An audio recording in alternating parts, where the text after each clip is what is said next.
எல்லாத்தையும் இழந்துட்ட, இனி உன் வாழ்க்கை முன்னுக்கு வராது. எத்தனை பேர் உங்களுக்கு சொல்லியிருக்காங்க? நீங்கள் நல்லா வாழ்ந்த காலத்தில் யாரும் சொல்லலை, கெட்டு நொந்து தோல்வியுற்ற நிலையில் இருக்கும்போது உங்களை வந்து சொல்லியிருக்கிறாங்களா?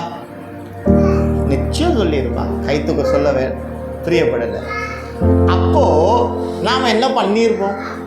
ஆமாம், நான் இந்த தப்பு செஞ்சிட்டேன், அதனால் எனக்கு இந்த தோல்வி அப்படின்னு வந்துருச்சு. இல்லைங்க, ஆண்டவர் தோல்வியுற்றவனுடைய வாழ்வை ஜெயமாய் மாற்றக்கூடியவர்.